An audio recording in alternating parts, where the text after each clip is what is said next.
5월 30일 오늘의 골방 말씀입니다. 기도합시다. 사랑하는 하나님, 저희가 하나님께서 주시는 그 날들에 감사하며 삽니다.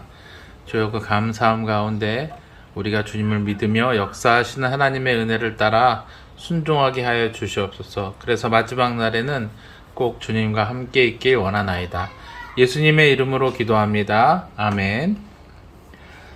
본문은 사무엘상 31장 1절에서 13절까지 말씀입니다. 블레셋 사람들이 이스라엘을 침해 이스라엘 사람들이 블레셋 사람들 앞에서 도망하여 길보아 산에서 엎드러져 죽으니라. 블레셋 사람들이 사울과 그의 아들들을 추격하여 사울의 아들 요나단과 아비나답과 말기수아를 죽이니라. 사울이 패전함에 활 쏘는 자가 따라잡으니 사울이 그 활 쏘는 자에게 중상을 입은지라.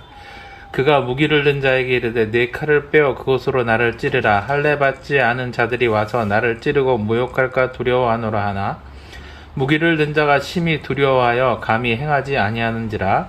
이에 사울이 자기의 칼을 뽑아서 그 위에 엎드러지매 무기를 든 자가 사울이 죽음을 보고 자기도 자기 칼 위에 엎드러져 그와 함께 죽으니라. 사울과 그의 세 아들과 무기를 든 자와 그의 모든 사람이 다 그날에 함께 죽었더라. 골짜기 저쪽에 있는 이스라엘 사람과 요단 건너쪽에 있는 자들이 이스라엘 사람들이 도망한 것과 사울과 그의 아들들이 죽었음을 보고 성읍들을 버리고 도망하며 블레셋 사람들이 이르러 거기에서 사니라.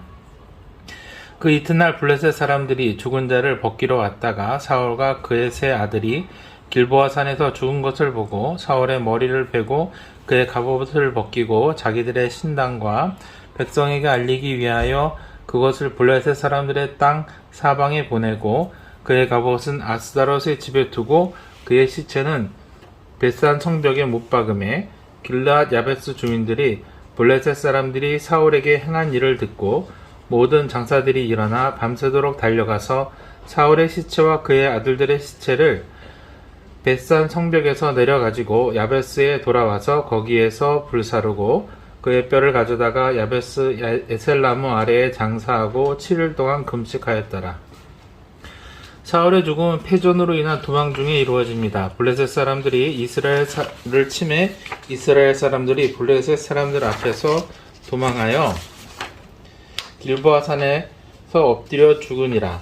블레셋 사람들이 사울과 그의 아들들을 추격하여 사울의 아들 요나단과 아비나답과 말기수아를 죽이니라. 사울과 그의 아들들은 전쟁에서 피해서 도망하였지만 추격을 따돌리지 못하였습니다. 이전까지 하나님의 돌보신 가운데 기적적인 승리를 이어갔고 사울의 범죄에도 불구하고 다윗의 출현으로 우위를 점했던 이스라엘은 질투에 눈이 멀어서 하나님의 제사장까지 몰살시키는 죄를 저지른 사울을 따른 이유로 인해서 결국 패하고 이전에 구원이 필요한 상태가 되고 말았습니다. 그리고 사울은 결국 스스로 목숨을 끊고 맙니다. 사울이 패전하며 활 쏘는 자가 따라잡으니 사울이 그 활 쏘는 자에게 중상을 입은지라. 그가 무기를 든 자에게 이르되 네 칼을 빼어 그것으로 나를 찌르라. 할례 받지 않은 자들이 와서 나를 찌르고 모욕할까 두려워하노라 하나 무기를 든 자가 심히 두려워하여 감히 행하지 아니하는지라. 이에 사울이 자기의 칼을 뽑아서 그 위에 엎드러지매 무기를 든 자가 사울이 죽음을 보고 자기도 자기 칼 위에 엎드러져 그와 함께 죽으니라. 사울의 죽음의 순간에는 할례 없는 자라는 블레셋을 지칭하지만 그의 죽음이 있어서 그가 할례 받은 백성다운 삶의 증거를 찾는다면 그럴 수 없습니다. 하나님을 알지만 믿고 순종하지 않는 이스라엘의 배교 행위를 그대로 답습할 뿐이죠.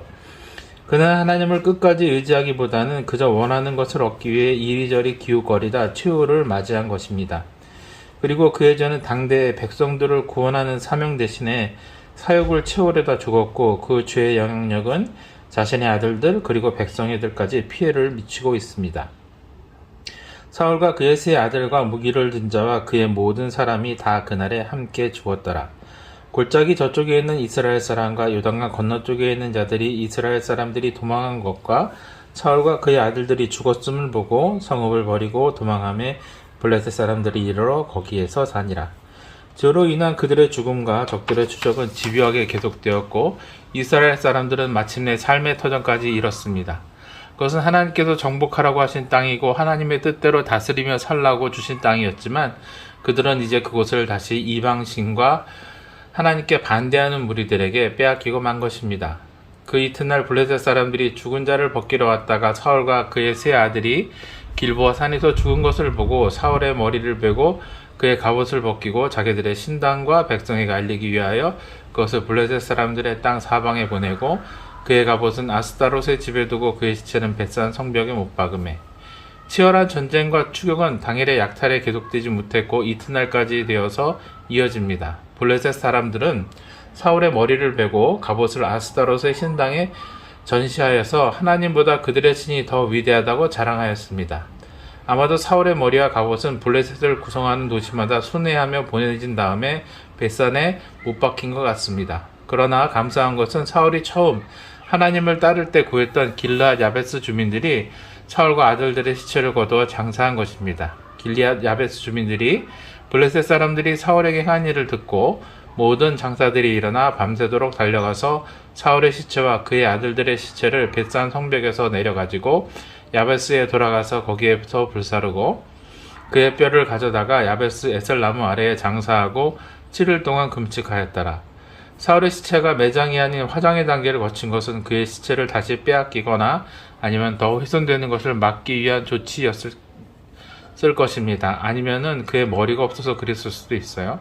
그의 삶에 결국 가장 아름다운 일은 그가 하나님께 순종했을 때 행한 일로 말미암은 장례가 치러졌다는 것 뿐입니다. 그러나 더욱 안타까운 것은 육신의 죽음 너머에 하나님께로 갔을 때의 그의 모습입니다. 우리는 주님 앞에 설 수 있을 때, 오직 하나님의 나라에 거할 때 그것을 바라보며 살아야 합니다. 그렇지 않는다면 우리는 죄의 대가로 주님의 나라의 일부인 지옥에 거할 뿐입니다. 지옥과 천국은 완전히 다른 곳이죠.